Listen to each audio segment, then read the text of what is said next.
They're away cleanly. Bruni Cern gets a very good start. So does Addo Bolden. Bruni Cern being challenged on the inside. Now Donovan Bailey moving up. Donovan Bailey moving up in the middle. He's the gold medalist and world champion in a time of 9:97. Donovan Bailey has fulfilled his dream and provides Canada with a world championship. How sweet it is. And just think, 30 years later, my man is still running things. Jason Portuondo alongside my brethren, a living legend. Nice. How good does that feel to hear you do that back in the day with this version of the world's right around the corner? Dude, well, first of all, good morning and thank you for this, because that was sometimes the audience doesn't understand that Mike and Jason come up with things that surprise me, and certainly this was one of them. So thank you. That was the first official world champion in Canadian history, and it still is the only one. So sometimes when people try to make comparison to me and other people, understand that I am still the only world champion, only Olympic champion, and only world record holder to ever wear this Canadian uniform. Thank you for that. It's not about me. That was 1995. Thank you, sir. But we're certainly looking forward to what's going to happen. What's going to happen, next week. I mean, and so let's hope that the next Canadian, whomever it is. I mean, we've got Jerome running well, and certainly we've got Andre and we've got Ellie. So yeah, maybe one of those cats can be the next world champion wearing a Canadian uniform. Enough said. And with that, we're officially underway for this edition of the program. And yeah, I mean, everything you said was just bang on. 30 years, still the greatest. And I don't know, I hope I'm wrong, but I don't think your name gets replaced this year in the 100. So yeah, it's very unlikely. But we got a lot to discuss on this edition of the program. A big shout out to our friends at Biopods for representing, always sponsoring our race of the week. So 147 medals, 49 events, 8.5 million. We've got a bunch of the champs from the previous season in 2023 back.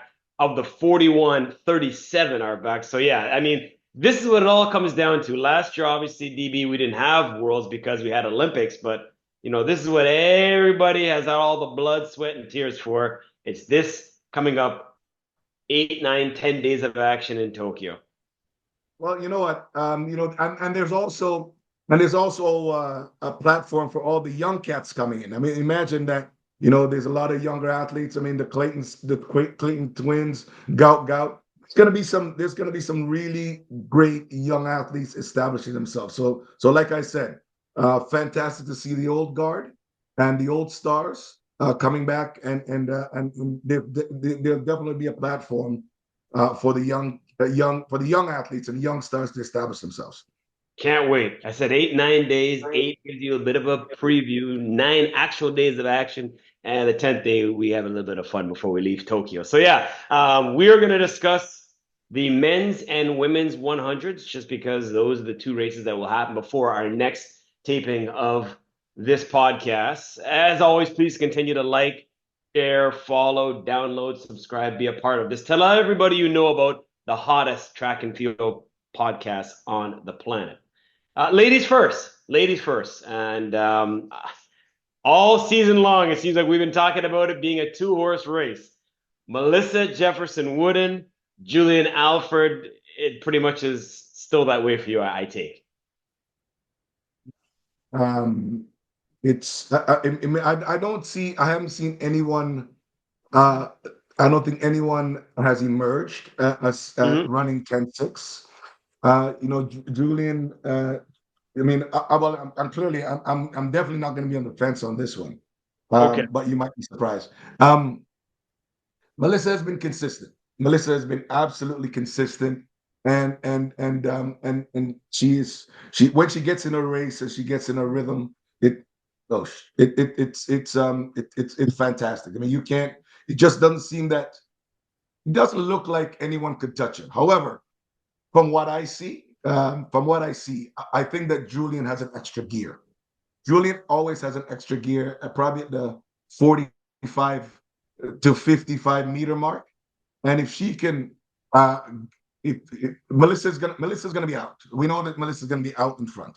And if Julian, when she gets in that extra gear, if she stays relaxed and allows the race to come to her, I think that Julian will nip her at the line. I think it'll be a lean. I think it's gonna be like Kashane and Noah Lyles last year.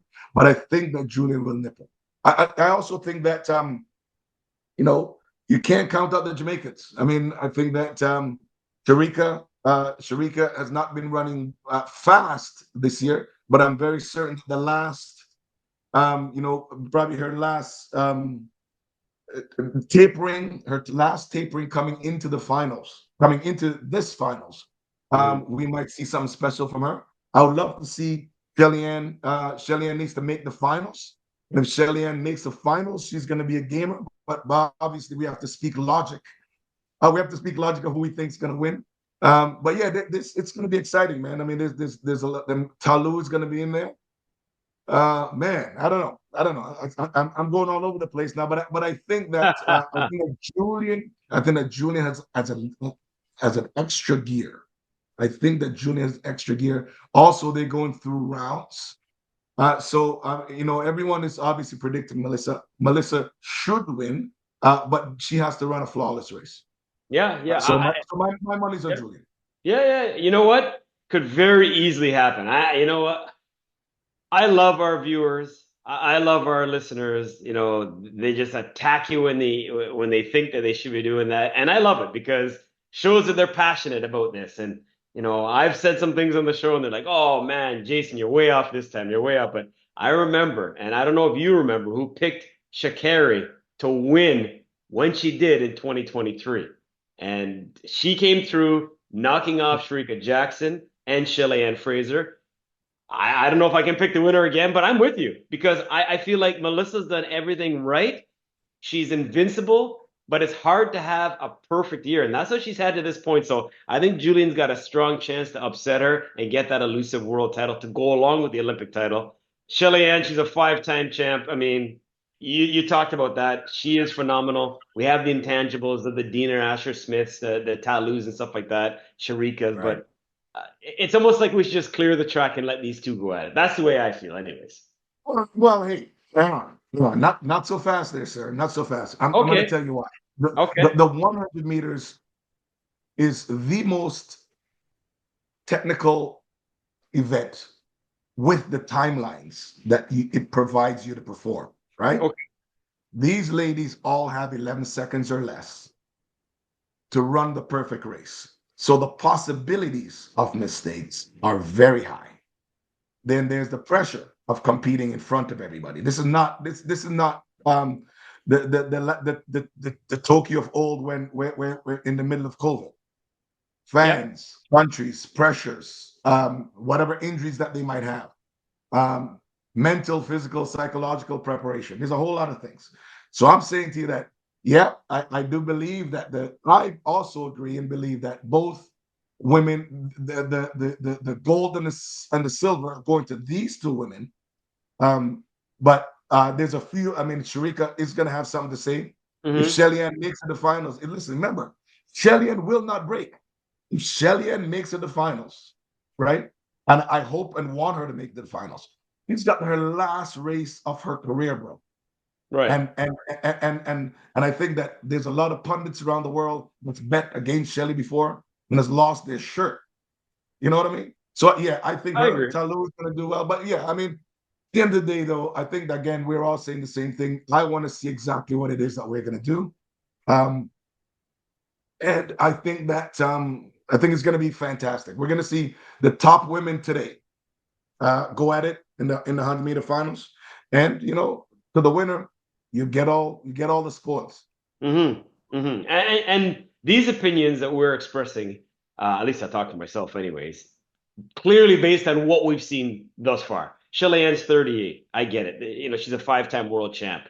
It's her last race. We know that. We get all that. Just from what we've seen, I'd be shocked if somebody else, stepped up and did something, because all we've seen all year long of the top 10 times this year in the 100, I think 9 of them belong to Wooden and to Alpha, right? So, I mean, of the Clayton twins, obviously Tia didn't make it because of her injury at Jamaican trials. She's not in this 100. Maybe Tina is kind of the wild card. Maybe we'll see. But right now, I think, yeah, it's Melissa and it's Julian. And you and I are both on the same page. Well, here's the deal. Well, I mean, it's the expert. I will qualify this. One, Okay. this is my opinion. Mhm. So I don't care what someone's gonna say. Two, that your opinion is based upon what it is you are as a fan. But I am telling you Right. this as an expert. Okay. No athlete is ever gonna jump out of the stands and surprise us. It is track. It is professional track. It is the world championships. This is the world of speed, and I know it well. There's no lady that's going to jump out of the stands and come there and run 10-6, other than the ladies that we're talking about right now. So that's that. I mean, we certainly can have I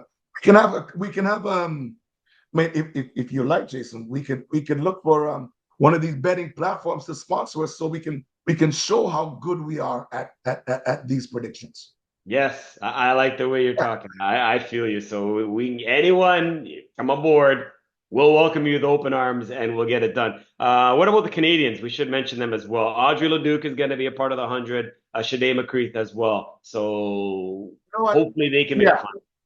Jason, here's the thing. Yeah, us as both Canadians, man. I think that if Audrey makes it to the finals, it's a win for her, right? And Right. hang on. Both of these ladies are 1094 and 1095, right? So for me, if I'm Glenn Roy or I'm their personal coach, I would say to both of them, one, you ladies are incredibly gifted and talented. You should take every round as your finals, right? And so both of the Canadian ladies go at it from round one. Run 10-9 if you need to. Run a personal best every round if you need to. If it's a win if you make it to the finals, and when you get to the finals, leave everything on the track. Fair enough. We'll leave it at that. Men's side of thing, completely different. No way, no how. It's a 2-horse race. Some will say, oh, it's going to be Kashane and Noah. I beg to differ, because I think Tabo is a name you got to keep an eye on. Obviously, Seville's a name you got to keep an eye on. There's some others in there as well. So unlike the women's race, I think this is an event that has way more chances for victory other than just 2 people. Over to you. Are correct, sir. This should be 2-horse race. But like I said earlier, what we have is probably the most complicated and technical event, and the timelines that you have to complete this. It should be. I mean, in actual fact, based on the times that's been posted, and also who I think should win. It should be Jamaica versus the world here. It should be Kashane Thompson. He is the strongest and most powerful over the first 30, 40 meters. And the other person that's been finishing and executing well, Oblique Seville, his team. That's who it should be. However, Jason, you again are correct. This is a 5-6 horse race, depending on if Kishane gets out of the blocks like he usually do, his power distribution and gain towards first 50, 60 meters, and he can relax coming home. If he does that, it is a 1-horse race. Kishane Thompson will win, but he has to execute properly, and then he has to stand and he has to relax and breathe and allow the finish line to come to him when he hits top speed, and he run 9.7 and win the world championships. However, Oblique Seville, my man. Oblique Seville has been executing well, and he's dropped the hammer on Noah Lyles. twice this year. So if he gets out of the blocks and he runs his race, and it means a shorter man, so if he executes the way he's supposed to, and he relaxes also when he hits top speed, then he will be the winner. Okay. Then we're looking at Noah.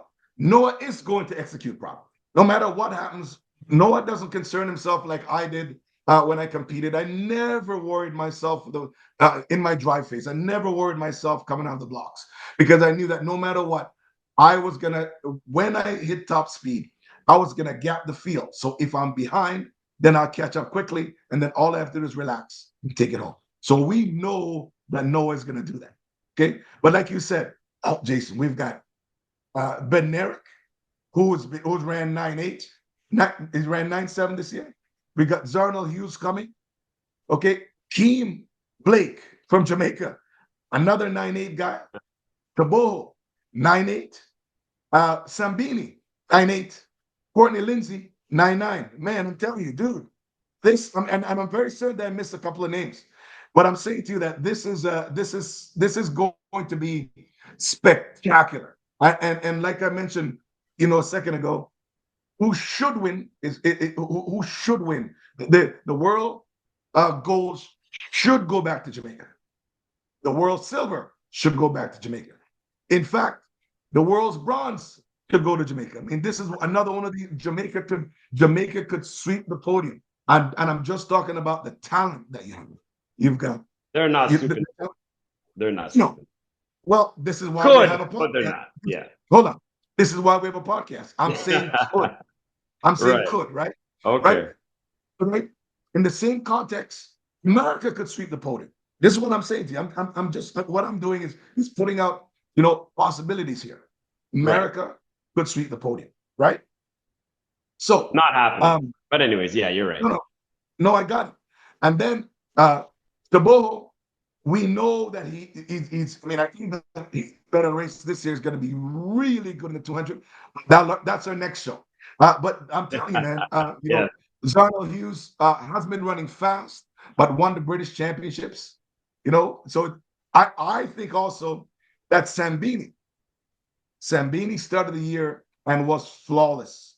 And I think that given an opportunity in the right semifinals and then get a good lane in the finals, don't be surprised if you see Sambini on the podium. So again, man, this is going to be this again. But this shouldn't be a close finals, but it will be. Yeah, I can't wait. I cannot wait. And just in case you're wondering, going back to last year, it was Lyles, Taboho, and Hughes in terms of the top three. So Noah Lyles, looking for a third straight Worlds. I mean, the man is something else. You got to give it up to him. There is a lot of competition. And it's kind of funny, though, if you look at the situation, the two headliners, Kashane and Noah, they both have understudies, Bednarik, Seville, who are just waiting for that starring role. So I'm telling you, it's all there. We had 27 guys, DB, 27 guys this year dip under 10 seconds. 27. So that just shows how deep the talent pool is, right? You know what? Again, and if you're a professional sprinter, like understand that you might run your greatest race ever and be last place. Oh, that hurts.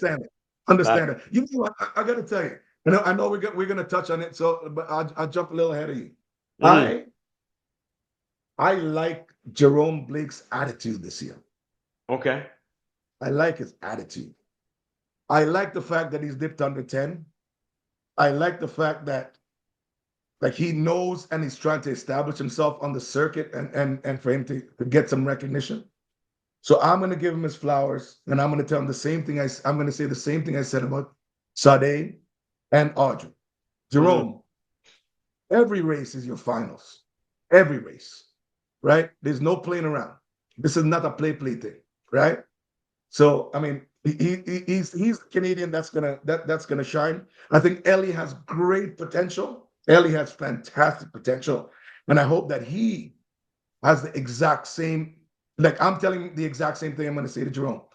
Every race is the finals. Every round that you go to, you're lucky to be there, and you're blessed to be there.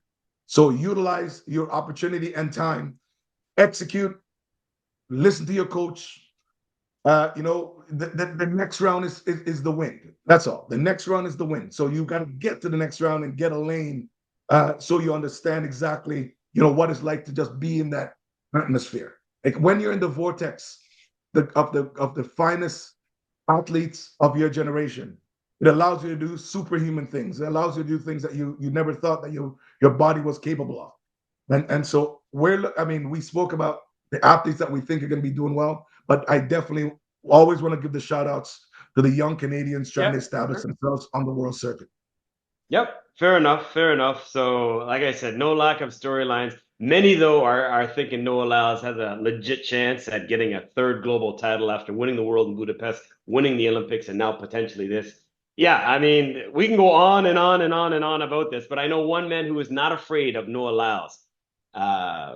Oblique Seville's had his number this year, right? So, just saying, But just you know saying. what, though? I mean, And I the know thing running about rounds are different. no, I'm for me also Mhm. wishing Seville. I mean, I hope that he's hydrated properly. So for cramps, I know the nuances that you need to go through.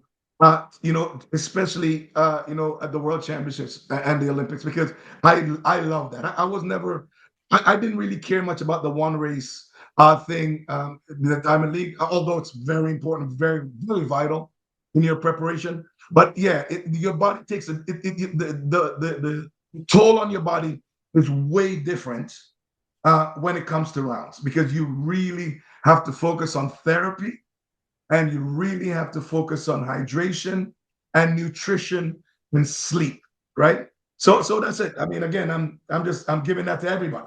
When in rounds, those are the things that matter. Yep. All your race preparation better be done, because you can't be tinkering when you're in the fire. That's not the time to tinker with anything. So we'll see, man. I'm looking forward to it, and it's going to be great. Yeah.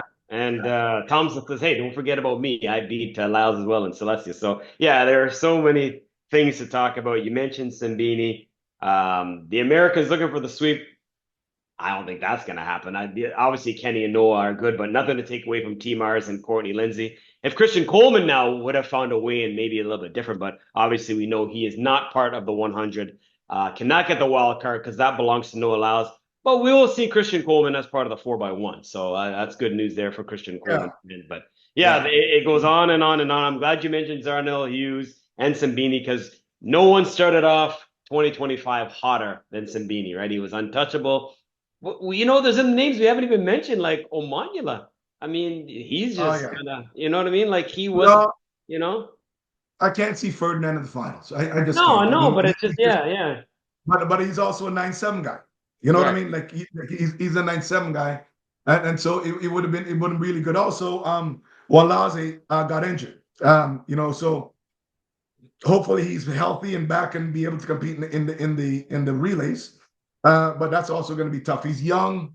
Definitely has some technical things that he has to adjust in his race, because Right. what's going to end up happening is that we didn't even talk about it the last time, but Walaze, he's phenomenal young South African sprinter. But here's what happens with the body: when you start to get fast, it becomes much harder to run that fast and that velocity and maintaining any sort of uh, technique that's not going to allow your body to project itself smoothly down the track. So hopefully he is injury free and we'll get to see him. Another young guy I'd love to see. I mean, it'll be excellent. No, if God's running the 100, is he? No. Deuce.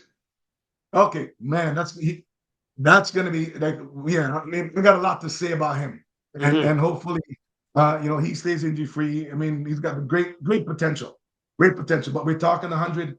We're talking 100 today. So it's going to be good, man. It's going to be good. But it should be Jamaica 1-2. That's what it should be. It should be All right. Jamaica. It should be Jamaica 1-2 in the men's 100 meters, and then, oh man, the third would be a toss up. But I know that Noah is going to come. Noah's going to come hot. So Noah can win or he could come third. I can't wait for the 200 because I made some comments last week on the program about Taboho and maybe a little bit of gamesmanship, and man, did I ever get attacked. But let's just wait and see what happens in the Deuce, because The ball is going to be Tobogo has been playing, man. I'm telling you, been playing I all agree year. with you. I agree with you. I agree with Telling you. you. I agree with you 100%. Just quickly going back to the Canadians, Andre DeGrasse will run the 100 as well. I Right. think more of as a half lap runner, but he will be part of the 100. We should shout out 3 Canadians added to the team: Edmonton's Diana Proctor, Ottawa's Ellie Ajidbi. Ajidbi, you know, obviously Ellie very well, and Jacqueline Madogo. So all of those were going to be part of relay teams, but now they're going to be part of individual teams as well. So this is a huge thrill in Canada, sending 59 strong over to Tokyo. Well, that's excellent. That's excellent. I'm very happy that Athletics Canada is sending some of these young athletes, and to the athletes, which is probably the people I usually speak to anyways. Mm-hmm. Understand the privilege that you have. Understand the blessing that you have. I hope to God that you're prepared for this experience. And please, every race is your last race. Get out there, light it up. This is an opportunity that might never ever happen again in your life. So get out and leave everything on the track. Yes, enough said. Enough said. Just like that. So we will continue to preview the Worlds once again coming up. Tokyo, September 13th to September 21st. That was just the 100-meter preview. We're going to wrap things up the way we always do. Time to run that anchor leg. A cleaning stage with Donovan Bailey is pouring it on. Brought to you by our good friends at the Great Canadian Sauce Company. We spoke of gout. To get a little taste, I mean, here's the guy going to high school, trying to prep for his final exams. And oh, yeah, by the way, I put things on pause because I'm going to go run in a global event against professionals. And he's going to run the 200. But you know what? This may be a nice little prep because you fast forward the clock. I think it's 2032, if I'm not mistaken, Olympics in Australia. So, hey, maybe this is just kind of a primer for the youngster, right? Maybe, man, maybe. I think that it's been. I love the kid. Mm-hmm. He's got the greatest potential in the world. There's a lot of pressure coming at him, a lot. And if he makes the finals, it's a win. But I just don't think that I just do not believe that his intentions is to just to make the finals. That's what I like. I don't like. I think that Gout's thinking, hey, I trained with Noah Lyles. I saw him in practice. I ran sub 20. I'm only 17. What the hell? Anyways, I think that Gout it's unfair for him to be compared against anybody.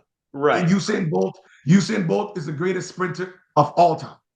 There is 0 persons that's comparing to him. But I understand that in an individual sport, you have to compete. When the new athlete comes on the scene, you have to compare them to the top. That's kind of how sport goes. It's kind of like golf. Fair enough. It's kind of like golf or like tennis, whatever. But I think that if Gout makes the final, it's a win for a 17-year-old. It's a win for him for sure. And like you said, if you're looking forward to 28 in LA or the 32 in Australia, it's a great win for him. Yes. But I'm telling you, man, I think that Gout wants to go to the finals, and I think that Gout smells podium. Think he does. I mean, I don't. I'm just saying to you that I spoke to his coach, a couple of months ago. But I'm telling you, man, this kid is ambitious, and it's gonna be wow. It's just gonna be fun. And then of course I want to see the other athletes. Remember that Brian Lavelle. Remember that he's there. I mean, it seems like we're getting into the too much. But anyways, that's next show. Yeah, that is the next show. You're right. And kids, don't skip school. But in a case like this, skip school. Because you got a chance to go to the Worlds as a 17-year-old. It's okay to skip school, but only in rare occasions like this. So we're looking forward to that. A couple other quick takes. Faber Ofili, Nigerian runner, now going to Turkey to run. Quick hit on that from you. Well, hey, man, track and field's a business. Show me the money. We talked Show about me it. the money and I represent you. So, Faber Ofili, it's understood. Do your thing. Yep. Gabby Thomas not able to do her thing. Hate to see Sad, it. Injury is a part of any sport. Achilles has sad. bothered her. She hasn't had a chance to compete basically this year, and she will not be at the Worlds in Tokyo. No, listen. The silver lining in all of this is this. One, I mean, I think I'm very sad that I'm not going to be able to see Gabby going up against the best 200-meter women in the world. Hmm. But as someone who had two ruptured Achilles, it's very, very important if that you find and if you find something wrong with your Achilles, it's very important to diagnose it. It's very important to treat it because you don't know when it's going to break. So I'm very happy. Sad to see her not compete, but very happy that the Achilles has been diagnosed and it's been treated. And the greatest thing for it is, so we're probably not going to see Gabby for the rest of the year, but I'm Yeah. very happy that they were able to take care of it. And she's got like a 3, 4, 5 month runway of treatment. So she's gonna. I know that she's gonna be back in 2026 and be better than ever. Yeah. Abby Steiner is a name that comes to mind. She's had an injury, and we haven't mentioned Surgery her also, all year, right? same So thing. It's the yeah. same thing. It's the same injury. It's the same thing that's happening with Gabby and again with Abby. Sorry. And yeah, man. I mean, she's taking the year off, so I'm very certain that she'll be. I mean, Abby, I'm sure will be back running indoors next year. I'm Yeah. sure she's. I'm sure she's probably right now itching to compete. So back injury free 2026. Looking forward to it. Always taught to respect our elders. So shouting out 77-year-old Jeannie Rice, a marathon master, literally, in terms of her age. She has now won 7 straight events. She won her category of 75 to 79 years of age. DB, listen to this. She ran 3 hours, 37, 48 seconds. So 3 hours, 37 minutes, 48 seconds. She won by an hour and 21 minutes. An She hour and could be. 21 minutes. She Okay? would, Jason. She would beat me. Unbelievable. She would beat you, She would yes, beat me. because in her age category, she even beat the guys. The fastest Yep. guy was 4 hours and 52 seconds. So, I mean, That's how that's amazing is she spectacular. at 77 years of age? That is fantastic, man. That is wow. That yeah. Listen, a lot of times when I sit and I talk to my friends and they're just sitting on the couch being couch potatoes, I always say to them, "What's your excuse?" And at the end of the day, I love the fact that you have someone that age is definitely just a number because gets up, trains, eats, hydrates, and gets out there and put numbers down, man. So I love that. I love that. I love that. An Let's see. 19-mile pace for her. Oh my gosh, over that Wow. 42. Anyways, phenomenal Phenomenal stuff. number. Yes, and then there's 92-year-old golfer in Australia who got a hole in one. 92 years old getting a hole in one, DB, with 128 yards. So it's not like it was a 70-yard hole or something like that. So have you ever had a hole in one? I have not had a hole in one, so I should say I got another 30 years to try and get one. There you go, exactly. But congratulations to 92-year-old. And I got to mention his name because when you get a hole in one at the age of 92, bro, make that Bodie Collier. Bodie Collier. Congratulations. And last Good job. but not least, the Las Vegas Raiders. 1-0. What Just did I like say? you predicted. You're wearing your black. I'm sure you got some silver somewhere in the house. But Dude, I am congratulations wearing to my you. Raider. This is my Raider gear for sure. Yes, yeah, Jason. You asked me a question last week, and you said, what will our record be against New England? And somehow you didn't believe. I didn't Believe, say I didn't baby. believe. I just wanted. Raiders, baby. Raiders, believe, baby, believe. Wow. And Pete Carroll at 73 years and I think 357 days, something like that, is the oldest head coach ever to win in the NFL. So congratulations. Oh, Can you make it 2-0 next week? yes. I don't even know Yes. who you guys play. I'm Listen, going to look it up well, quickly. Go ahead. it doesn't matter. It doesn't matter. But here's the thing. You're just talking about a 77-year-old marathon runner or a Right. 91-year-old marathon runner. No, 77. You're right. Okay. I think that people need to understand. Yes, I'm a Raider and I'm a Raider fan. But I want you to think I want when you see the games or watch or observe how Pete Carroll is. The energy. A little kid. No, no, I'm telling you. Listen, No, no, I this is know. fact. The energy, right? The way he coaches, his coaching staff, and the energy that he brings. I don't care about his age. The energy that he brings. Any 25-year-old coach who brings that energy is probably going to get the same result. What you have is Pete Carroll with the wisdom and the experience and the energy. So yes, I am 100% biased. And I didn't like Pete Carroll when he was in Seattle. I love him now. And take a picture of this, DB, because right now the Raiders, Chargers, Broncos, all 1-0. Guess who's in last place? Not going to stay that way, Uh, but Kansas City Chiefs. Ooh. Oh Kansas wow! City You know Chiefs. what? If you watch, I don't know if you watched the game last night, but I mean, I was talking to my Hell of a advantage. game. Hell of a game. That was fantastic, fantastic, bro. So, just to give you a quick stat, teams losing by 15 points with 4 minutes to go in the football game, a record of 3 wins versus 2,312 losses. It's almost impossible, but it was possible last night. The Buffalo Bills came back and won a hell of a game over the Baltimore Ravens. If we get that in the AFC Championship, I'd be fine with that. Anyways, we got to run. Appreciate the support as always. Please continue to like, share, follow, download, subscribe. Send us your comments. We love them. You know what I mean? It just shows how passionate you are about this product, as are we. Until next week, Jason Portuondo saying, as always, thank you for the company. DB, you know what time it is. Hey, listen, man. Thank you for tuning in, Don. Remember, I'm also going to be on CBC next week for the World Championships. Peace out and see you next time.